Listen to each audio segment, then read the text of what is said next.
Friends, God is good.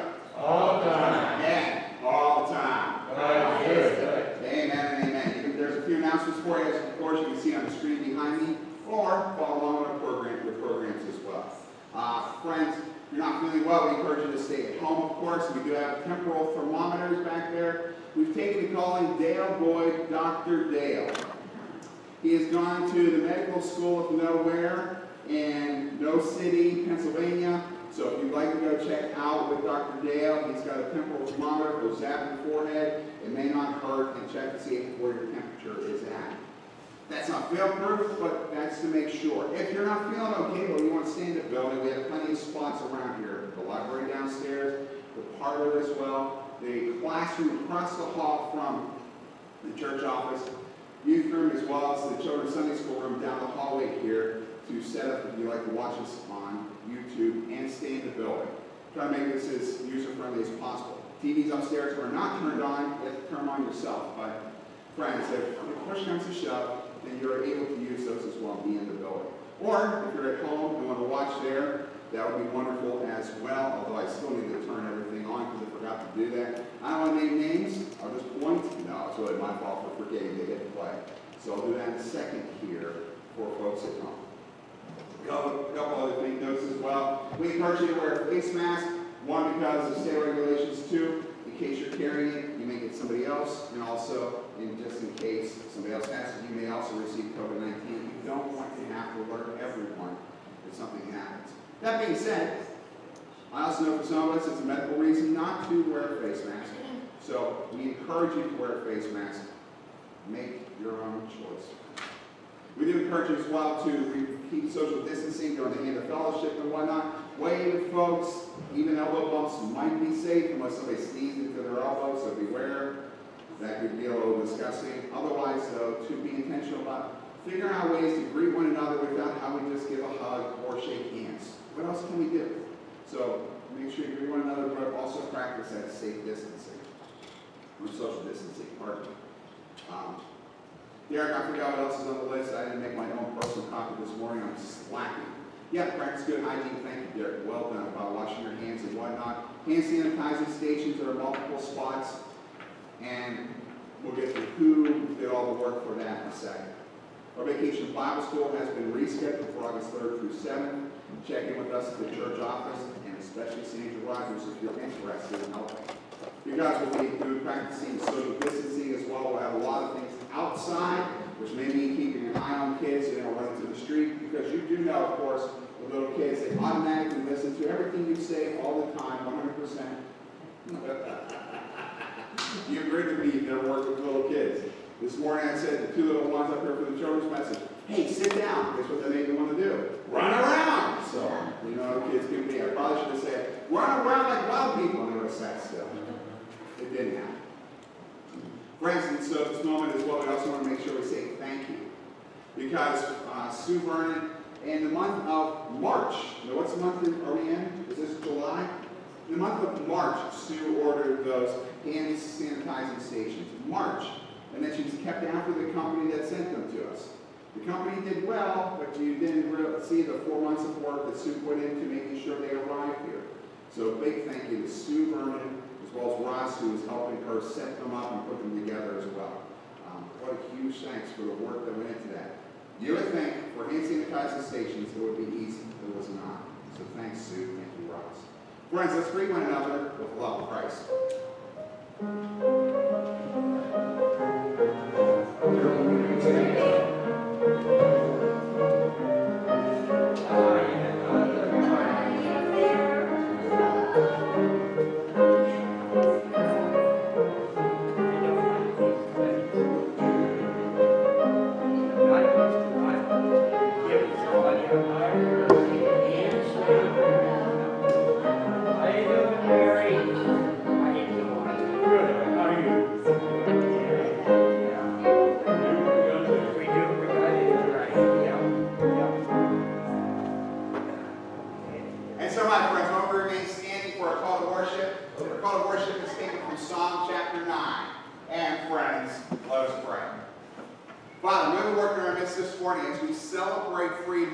celebrate your great mercy to us as a people and as a nation. We give you thanks that we can meet together. And yeah, Lord, without you, we're just going through the motions. So may your Holy Spirit move and work in our midst. We invite you here, Lord. Move and work through us. It's in Jesus' name we pray. Amen. Friends, our call to worship again is from Psalm chapter 9. Lord, I thank you with all of my heart. I will celebrate and rejoice in you, my God. The Lord rules forever, bringing about justice. I am singing praises to the Lord. Lord, I declare your praises and celebrate your salvation. Have mercy on me, Lord. I will hear your praises. Amen and amen. Friends, that should sound like you have 30 or 40 more people in the room here. I don't know what y'all got going on. I'm just impressed. So let's sing together. You are good.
part of it is reminding how much we believe in what God has done in our lives. Not a belief that's only in our heads, but the belief that we trust in.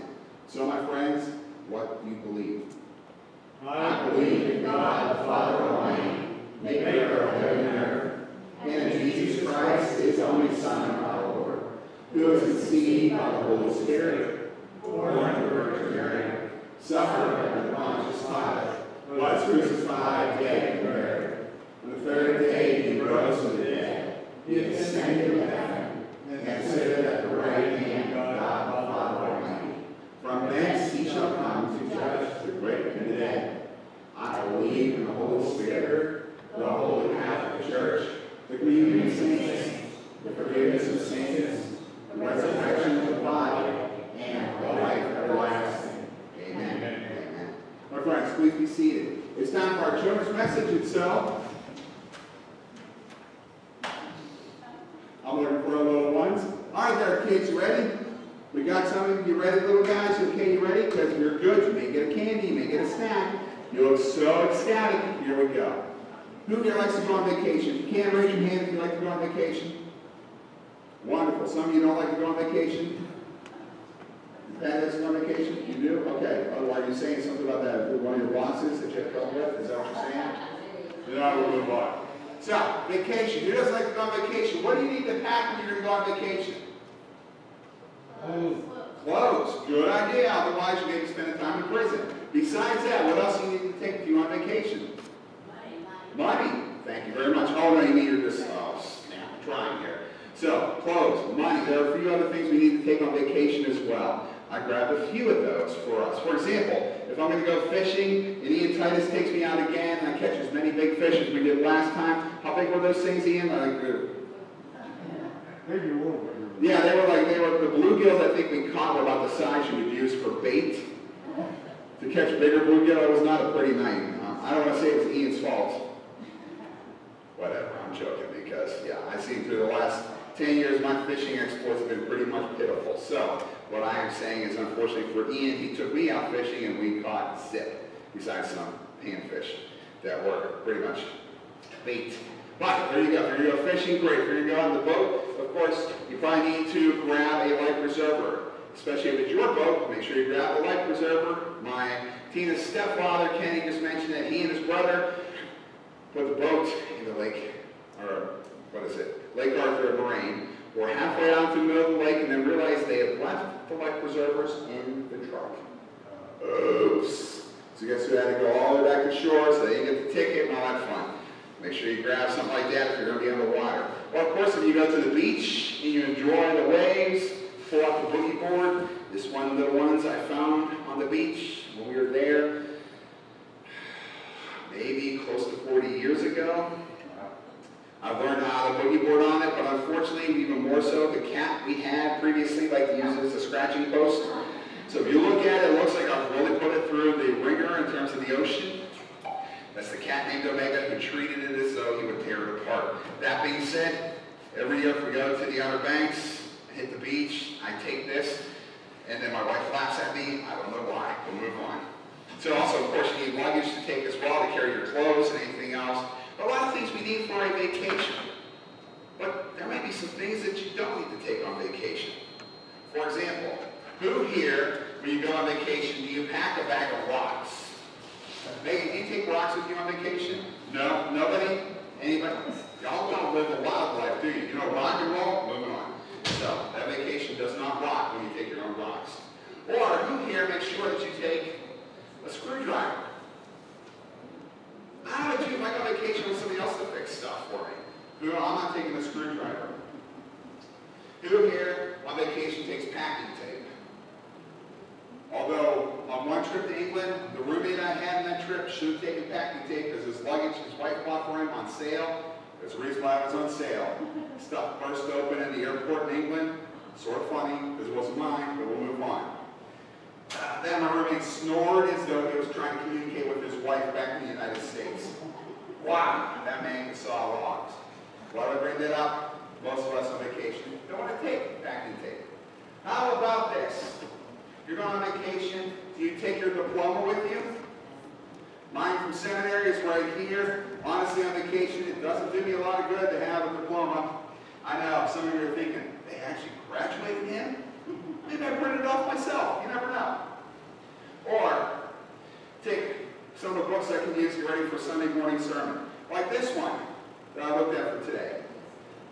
What's that, Kathy? Oh, I couldn't hear you. I'm sorry. I remember somehow this thing cost $135. My wife found it 3 years later when she took the same course for 25 bucks on eBay. Yeah, anyhow. That being said, literally it's all Greek to me. Yeah, what's this word right here? Epi. So if you want to know about epi, or really get the name for epi pens, you got all that stuff right there. Why would you take that on vacation? The book alone weighs 5 pounds. Yuck.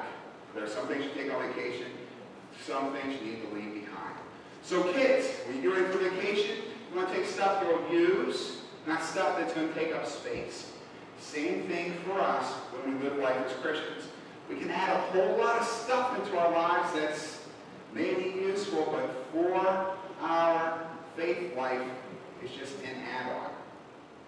Especially when it comes to the ultimate question, do you know Jesus? There's some stuff that we think is good, but it's really an add-on. We'll read Ephesians chapter 2, verses 8 through 9. Kids, this is what it says. You ready? You don't sound ready. We'll move on. You're saved by God's grace because of your faith. This salvation is God's gift. It's not something you possessed. It's not something you did you can be proud of. The word of the Lord. What's that mean? I'm saved by grace. So here's the number one thing you need to take on vacation with you, but on vacation, really this whole thing about life with Jesus. The number one thing, you ready? I'll show it to you in the suitcase. Are you ready? You guys don't look very ready. All right. Okay, you sure? The one thing you need, they were like dancing. Of course, one that was 2 years old just thought she was allowed to dance, but still. Ready? The one thing you want to take on that's real life of faith. The thing that everything else hinges on. God's grace. You know what? It's good to take a bit extra of it too. Oh, sorry. There we go. That's it. Make sure you've got a hold of God's grace. Let's pray. Thank you so much, Father, for your grace, this unmerited favor, this extra over-the-top care that you show us, where you forgive us for our sins because of your great love for us. We don't deserve it. That's your grace. It's in Jesus' name we pray. Amen. Kids, you were great this morning, except about getting excited about looking inside my luggage. Don't know why you would be excited about looking inside my luggage. Don't give me that look. I deserve it, though. Who wants to look at somebody else's luggage? You never know what you'll see. That being said, it's all about God's grace. Amen. Friends, as we prepare for our prayer time together, be thinking about what you want to thank God for. Praise God for who God is and who and what we need to be praying for.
And so, friends, how he loves you and how he loves me. What would you like to praise God for who God is? What would you like to thank God for God's time? And what do we need to be praying for? Thank you. Our nephew citing a very serious nasal infection.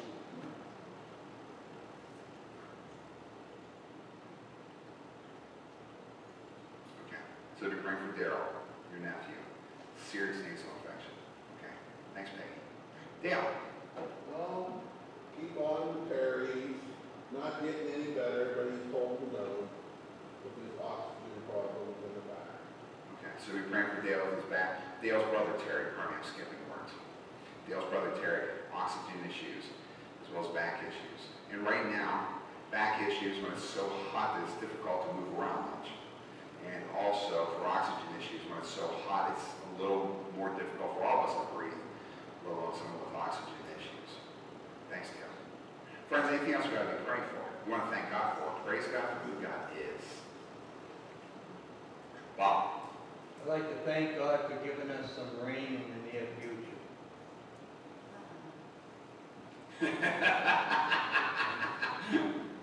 I'm laughing only because, Peggy, of your response to that one. We'll see if it comes. But Bob, you're right. We live in hope. So, what is a beautiful gift is I watered the peppers outside the parsonage this morning. I don't feel fear for using water to water plants. And yet, if you've ever been in a time where water's scarce, something to waste water on some plants that really Tina and I don't need to do, it's more of a hobby sort of thing. Yeah, it's a real gift to feel that kind of freedom. How many places around the world don't have that? So really, Bob, as much as I giggled, and thank you for pointing us to that, we are blessed. Friends, is there anything else you want to thank God for? Praise God for who God is. Anything we need to be praying for? Actually, be praying for my mom, Ruth. She has an appointment with her oncologist on Tuesday about where we're going to go with her chemotherapy. So I should be praying for her as well. That might be a difficult appointment. We'll see what happens. Friends, let's go to the Lord together in prayer.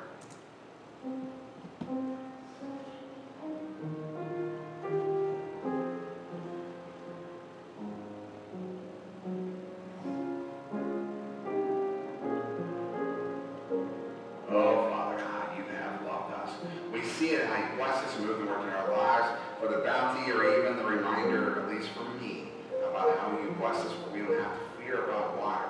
It just comes out of the spigot. There may be a bill that shows up, but we're blessed by how we can partake. We're blessed in that it keeps on coming. Those well springs of living water that you bring into our lives. What Ezekiel points to as well, nations taking hold of the well springs of living water that you pour out into our lives. And yet, Father, move and work within us as a nation. We may fall into the same trap that ancient Egypt and Assyria of old fell into. Father, move and work. We thank you for how you bless us as a country. As those you inspired wrote these words in the Declaration of Independence. We hold these truths to be self-evident, that all men are created equal, that they are endowed by the Creator with certain unalienable rights, that among these are life, liberty, and the pursuit of happiness, that to secure these rights, governments are instituted among men, deriving their just powers from the consent of the governed. We thank you, Father, for how you blessed us as a country, how you moved and worked within the founders of this nation more than 200 years ago to bring about such an incredible country. And yet have we become like Assyria? Have we become like Egypt of old? Losing sight of the God who brings those well springs of living water into our lives, to the God who brought about this country. Are we like them? Because his Father, as you had written in the book of Ezekiel, chapter 31, Egypt and Assyria were just like a towering cedar, more than 180 feet tall. That sort of cedar that grows tall, that the birds placed their nets there and lived in its branches. The powerful boughs that were above, or the beasts of the field that gave birth below and lived in the shade of that tree. The tree which waters nourished it, and the waters trickled down to all the other trees of the field from the tops of that cedar. The tree that was higher than any others. No tree was like that cedar.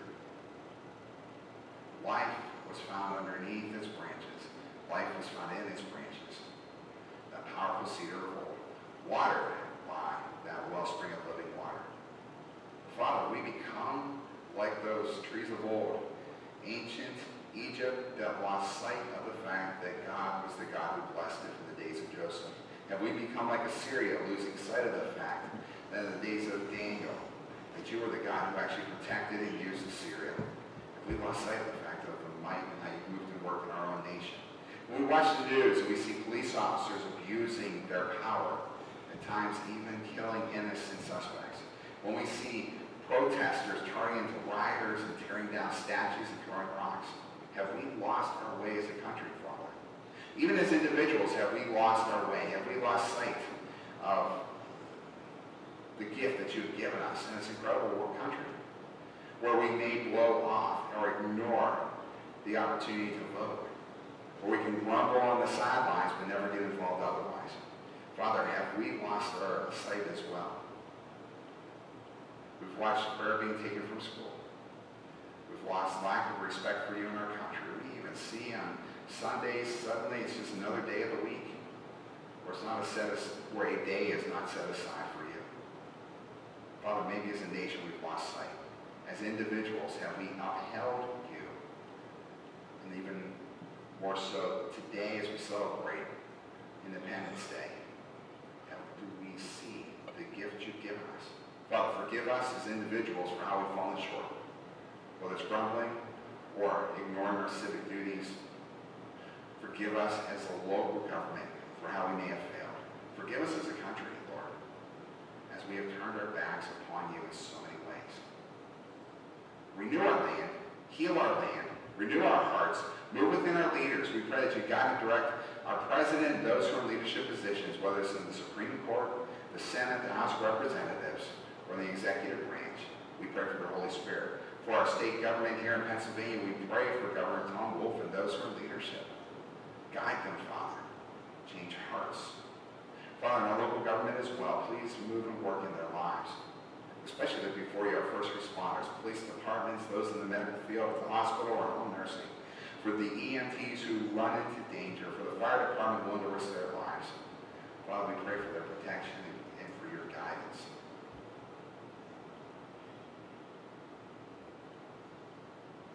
We thank you, Lord. We can worship here in freedom and not fear. We don't fear that someone will come in and make us shut down. We don't fear for someone running in here and throwing us into prison. You have blessed us with freedom. Father, renew our land. We may have lost sight of the gift that it is by the freedom you've given us.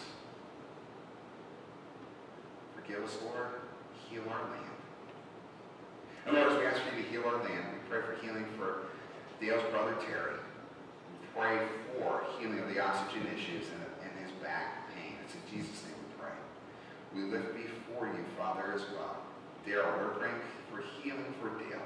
Daryl, pardon me. And against this nasal infection. It's in Jesus' name we pray.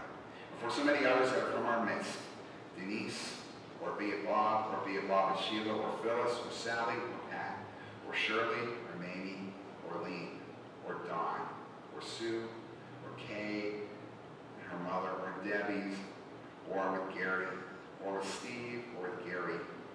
We pray, Father, for healing in your movement and work. As we thank you for the promise of rain, as we thank you for how you bless us, as we thank you for the mercy you shown us, as we thank you for the freedom that you bless us with, as we thank you for your incredible love for us, Father, the showers down from heaven when we don't deserve it, you continue to show us mercy. And so, Lord, we thank you and praise you as we pray, as Jesus taught us to pray. Our Father, who art in heaven, hallowed be thy name. Thy kingdom come, thy will be done, on earth as it is in heaven. Give us this day our daily bread, and forgive us our trespasses, as we forgive those who trespass against us. And lead us not into temptation, but deliver us from evil. For thine is the kingdom, and the power, and the glory forever. Amen and amen. Friends, our reading this morning comes from Ezekiel, I just said that, didn't I? Ephesians chapter 2. It looks like I can only use books of the Bible today that have to begin with an E. That being said, Zayla will be reading for us from Ephesians chapter 2, verses 1 through 7. Good morning, Zayla. Can you make your way back there? Yes. You got it? Cool. Good morning. Good morning. At one time, you were like a dead person because of the things you did wrong in your offenses against God. You used to live like people of this world. You followed the rule of a destructive spiritual power. This is the spirit of disobedience to God's will that is now at work in persons whose lives are characterized by disobedience. At one time, you were like those persons. All of you used to do whatever felt good and whatever you thought you wanted, so that you were children headed for punishment just like everyone else. However, God is rich in mercy. He brought us to life with Christ while we were dead as a result of those things that we did wrong. He did this because of the great love that he has for us. You were saved by God's grace, and God raised us up and seated us in the heavens with Christ Jesus. God did this to show future generations the greatness of his grace by the goodness that God has shown us in Christ Jesus. This is the word of God for the people of God. Thanks be to God. Friends, before we go any further, let's show mercy. Dare, great try. The translation that's on the screen is not the translation that Zaley had. That was not the translation that should have been on the screen. Didn't make it on the screen. We won't go any further there. Zaley, well read. Derek, great try. I can't see how you even try to keep up. Bob. You could have blamed me for giving her the wrong reading. Yeah, I could have. Been easier. Thank you. It's all Bob's fault. Except I read what's on my paper here, and I also read what's in the hard copy Bible, the same translation. What's on the screen isn't what was supposed to be read. Technically, what was read from the screen is probably illegal for us to read over live stream. Yeah, so that's something we have to fix in the office. Enough said, because there are more important things to worry about than the mistake that we make, because we all make mistakes. Instead, let's show mercy as we praise God, as we sing together the glory of God. So friends, let's sing together as we praise God together.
That sort of sense before we know Jesus Christ. Now, why does God bring us from being dead persons to live persons? It's not just a sense of guilt. It's about God's incredible love for us that shows up in mercy. Mercy, this sign of compassion.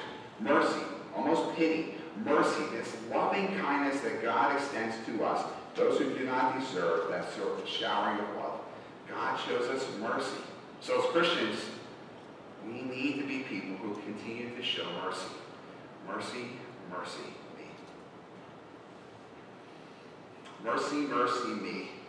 There are times when we may not show such mercy. As the story goes, and why do I know the story? Because it occurred between my wife Tina and I. Tina went for a walk, January 2019. We've watched way too much of the Golden Girls at our house recently, so picture it, Mercer. All right, y'all know where they were. If you don't watch Golden Girls, you know what I'm talking about. Picture it, Mercer, 2019. Tina was going for a walk through town here. And if you walk around town, some of the sidewalks are very nice, and some of them are just bad. She had a spot where in January it was icy, it was snowy, it was slick, and Tina went down and bruised her elbow. It wasn't bad enough that we went to the hospital this time, but it was bad enough that in the middle of the night, around 2 a.m., Tina awoke. Now, you know, if you've ever been married, you know those evening, late-night conversations are always coherent. They're always cogent. They always make complete sense. 2 o'clock in the morning, Tina rolled over and said, "Ow!" My response to her, full of love and compassion, was, "What's wrong with you?" She looked at me, and as far as I can remember from my hazy memory, Tina said to me, "I was sleeping on my elbow. It hurts." And my loving response to my beautiful bride was this: "Then don't sleep on your elbow." mercy, mercy me. There's no mercy there. There's no, oh, honey, let me help you. Let me get some pain medication for you. Let me get some ice for that elbow. Don't sleep on your elbow. What a goober. Either way, that's what I was at 2 o'clock in the morning, January 2019, and not much has probably changed at that time of the morning for me either way in conversing with my wife. But that doesn't mean it shouldn't. That doesn't mean there isn't a greater call on our lives to show mercy. When we hear about God's mercy towards us in Ephesians chapter 2, it's pointing us to this idea of how much God loves us, this loving kindness God shows us. And yet the imagery might be like some movies you may have seen where somebody in a position of power looks at someone who is below them, and the person below says, show me mercy. Or the movie Braveheart, for example, the executioner says, all you have to do is confess your sins and we will show you mercy. God shows us mercy in such a greater way than in the movies might hint at. So here's some definitions for you. You ready? Everybody loves definitions on a Sunday morning. When it's nice and warm outside and the air conditioning, thankfully, is working today. But you know, you might just want to be induced to sleep. I'll help you right here. You ready? Mercy. Compassion or kindly forbearance shown toward an offender, an enemy, or other person who wants power. Compassion, pity, or benevolence. The disposition to be compassionate or forbearing, an adversary wholly without mercy is an example. That's from dictionary.com. From BibleStudyTools.com, here we go. Mercy. Several Hebrew and Greek terms lie behind the English term mercy. The chief Hebrew term is hesed, God's loving kindness. In both the Greek translation of the Old Testament, the Septuagint, for those of you who want to check that out for Jeopardy, as well as the New Testament, the term behind mercy is often elios. Elios is the word used in our translation this morning in Ephesians. It can also be oiktirmos, go ahead and try to spell that one quickly, as well as splankna. They all point at this idea of mercy. Code words for mercy are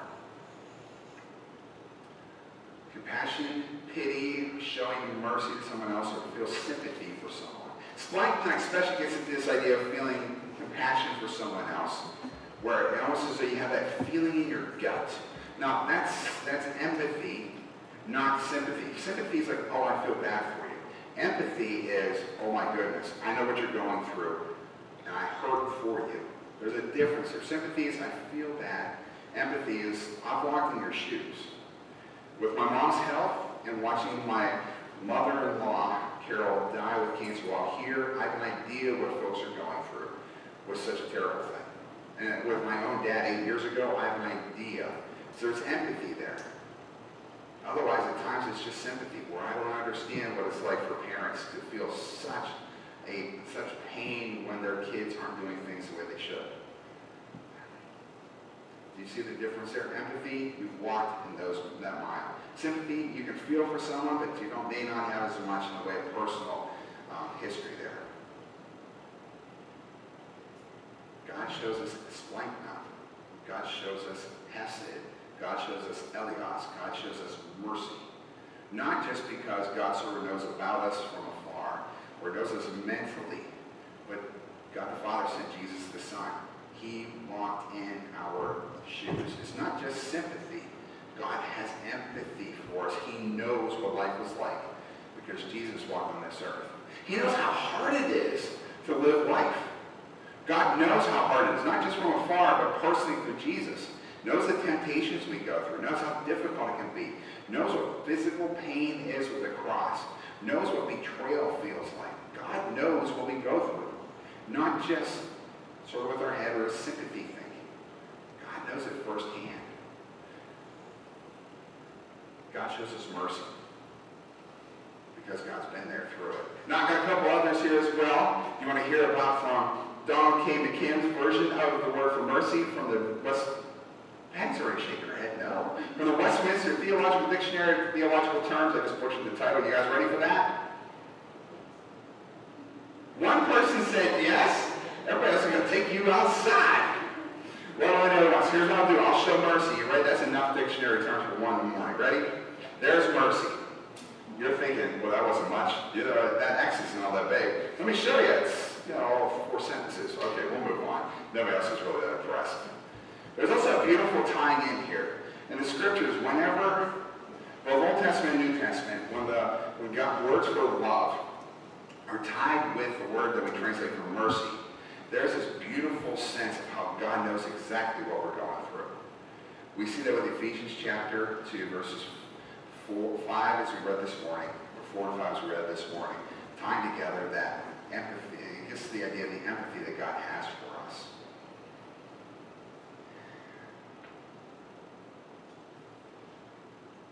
Mercy is shown in so many different ways in our lives, but there's one way it won't be shown soon. If you didn't know, October of 2021, you will now need to go fly on an airplane. You will need a real ID. This would be the souped-up version of your driver's license, unless you have a passport, or I guess I have a real ID passport as well. Now, why do I bring that up? You will not be allowed to fly if you just have your driver's license. No longer. 2021, that's why they talk about the real IDs for the state of Pennsylvania. It's been tied up in court for a few years. But pretty much you have just over a year and a half to get your driver's license as a real ID to make sure you can go fly. Why do I bring that up? They will not show any mercy. One of you could show up at the airport and say, I need to go on this flight. Family member's sick. Then you don't have that real ID, you're not flying. Doesn't matter if you got all the cash in the world. Not the real ID, you're staying put. They are not going to show you kindness. Their thinking is, especially with the laws made, without the real ID, we don't have proof you truly are who you say you are. They're trying to protect everyone else on the plane. Friends, though, on a personal level, I don't see anybody here I'm worried about blowing up a plane. I don't see anyone here that I'm worried about being a total terroristic threat on an airplane. But they don't care. There will not be any mercy shown. In November of 2021, you don't have the real ID and try to fly. You're staying here in Mercer. They won't show mercy.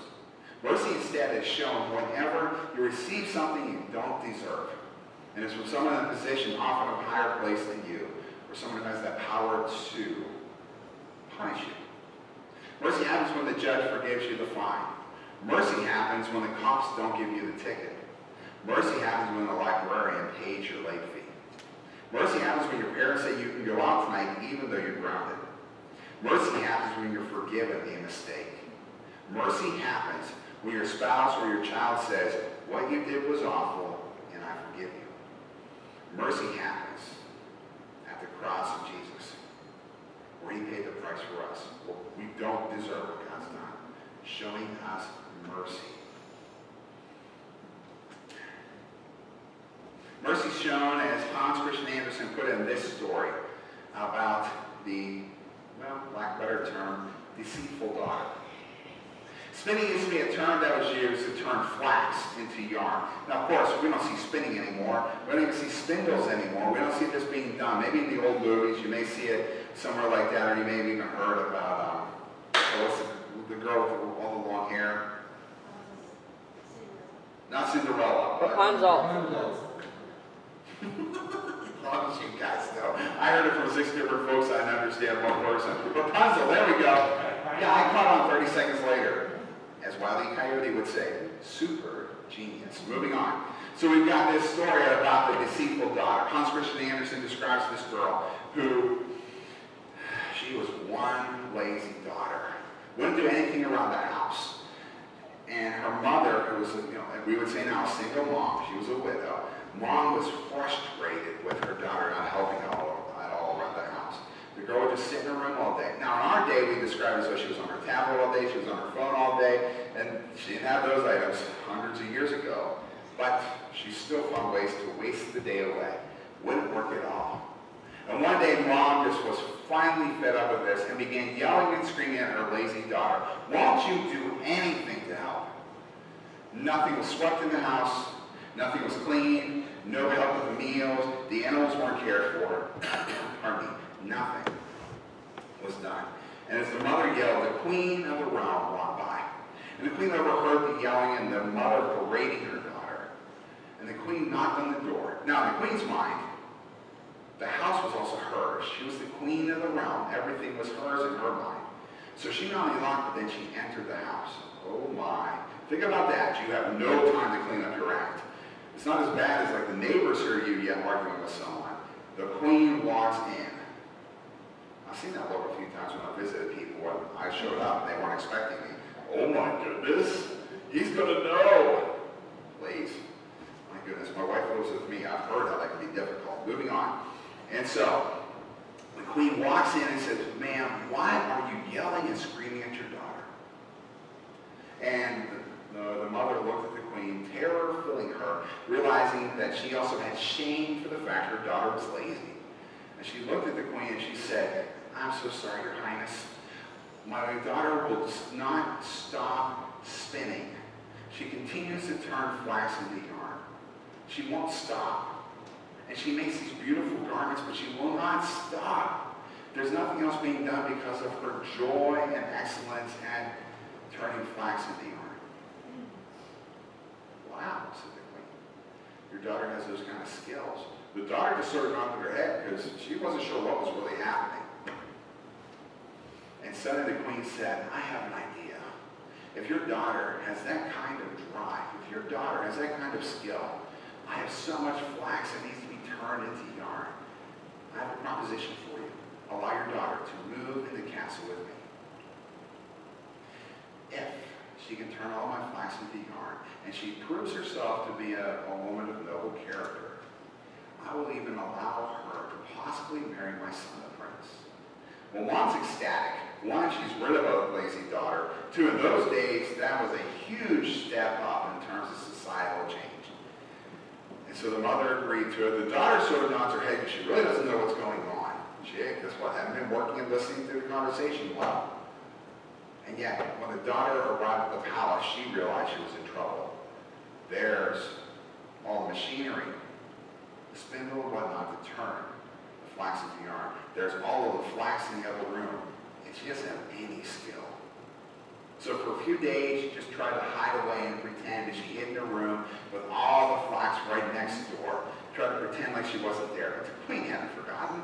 She walked by soon, and the queen asked that young girl, my goodness, daughter, why haven't you started any of the work? And of course, the young girl hemmed and hawed for a second and said, I've been so distraught about leaving my mother and my town and my family. I'm so sorry. And the queen looked at her and said, it's okay, but you must start tomorrow, or you'll never have a chance to be with my son. And if you cannot turn this flax into yarn, I will have to banish you from the kingdom. That meant she's going to go home. That meant she's done. That means that there's no hope for her. That means death to the girl. She's banished from the kingdom.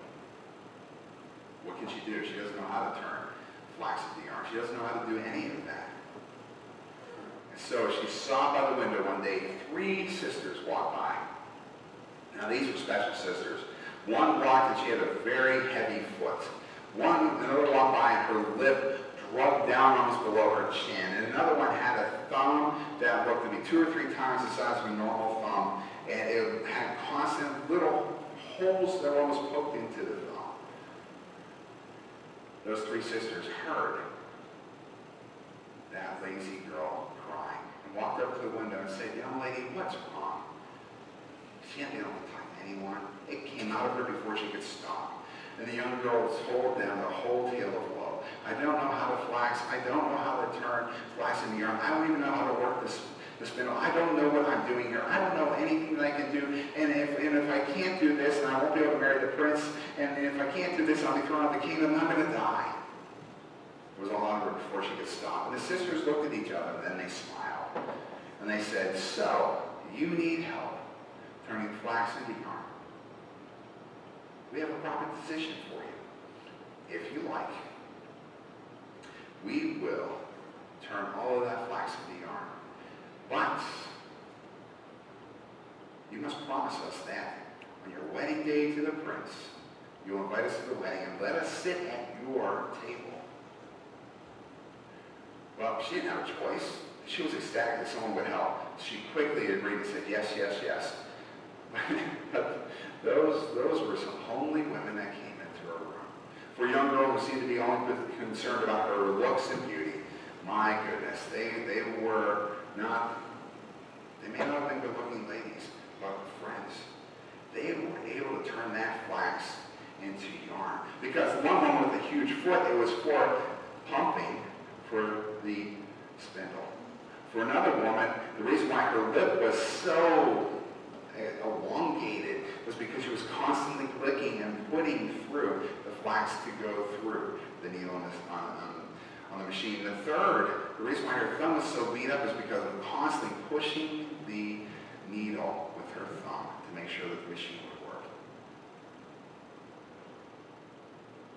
The queen came by in a few weeks and looked into the room. The flax was gone.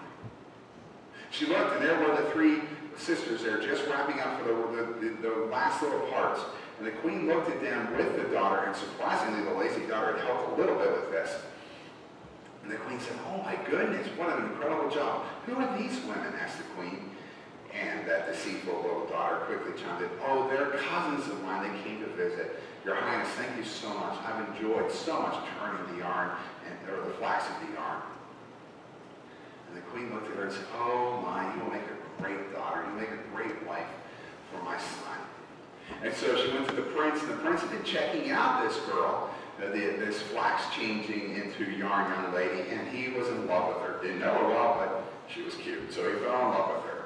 And soon the nuptials were planned, and the wedding day came, and suddenly the wedding day arrived, and there they were. Those three sisters are seated at the table. They are in that prime position with this deceitful daughter who had not broken her promise, but had made sure she kept up the lie, because as that prince saw those three ladies at the table, and looked at his bride, and looked at the three ladies, and wondered how are they related, one with a big foot, one with one terribly elongated lip, one with holes and a huge thumb. He went over to them and he said, "Ladies, why are you here?" And the one with the big foot, she said, "Well, we're here because we are related to your bride." And then the princess now came over. She's a little scared what the women would say. And she said, "Yes, they're cousins of mine from a distant land." And he looked at the three women and said, "Okay, but what's wrong? Why is your foot so large?" "Oh, I love working with the spindle. It's from pumping." And then he looked at the one with the very large lip and he said, "Why is your lip so large?" And she looked at him and said, "Well, it's from licking all the time, working with the spindle. It's from licking." And then he looked at the other one with the huge thumb with some terrible marks on it, and he found himself staring at how bad and almost bloody that thumb was. Pardon. And he looked at her and he said, "What happened to your thumb?" I'm going to go put it on.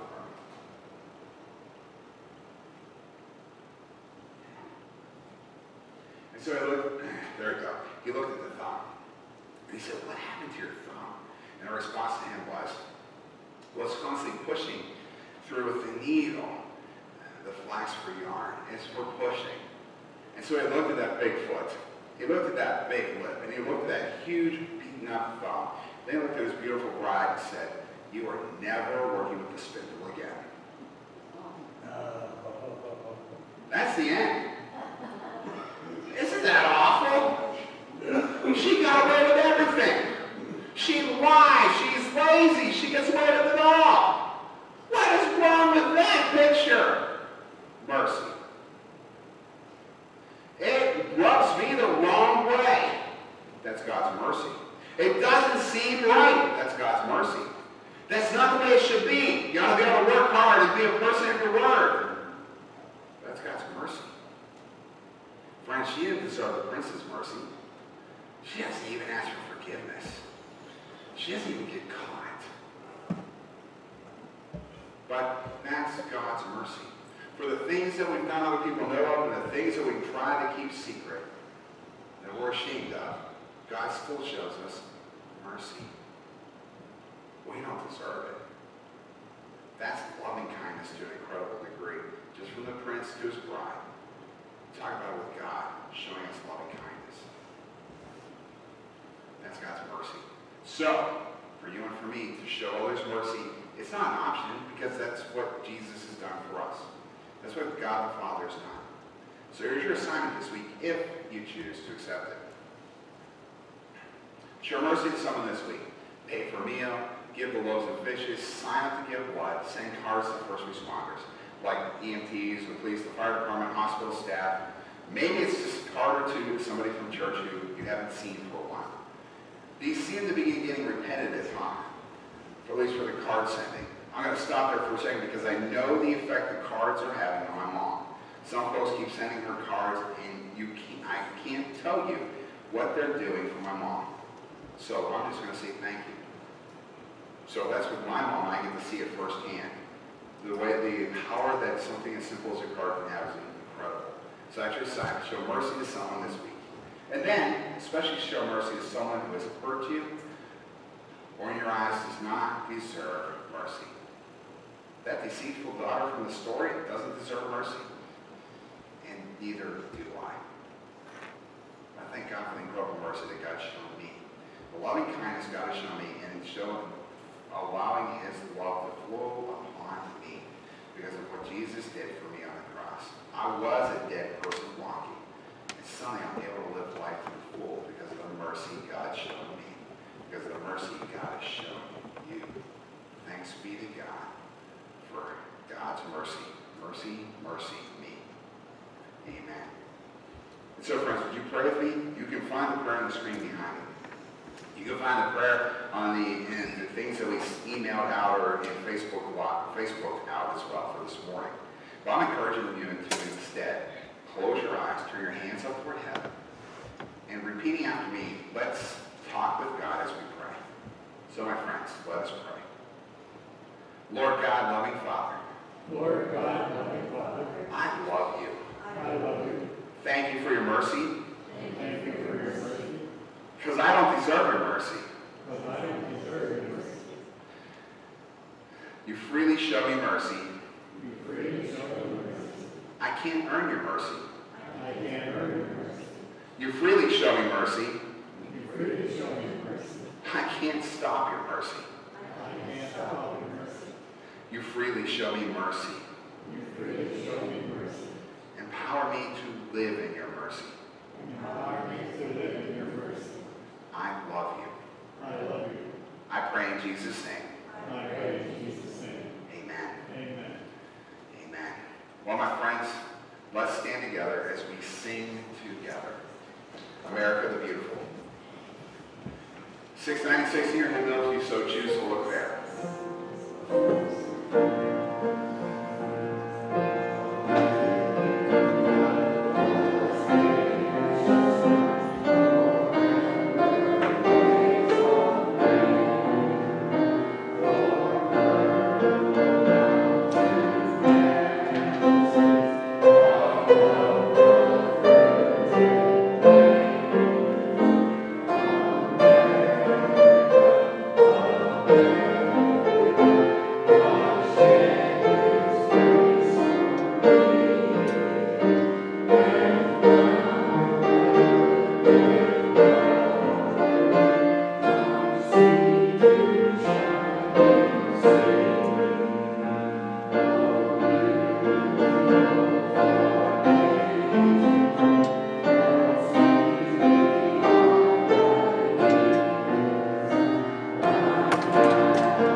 So I told that story twice this morning. It still hacks me off. She doesn't deserve that mercy.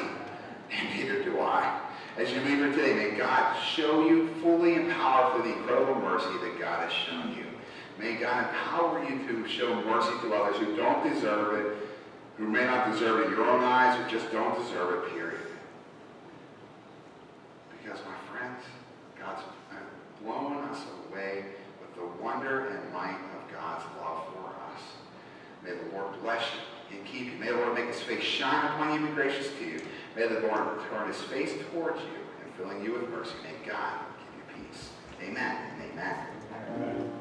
Amen.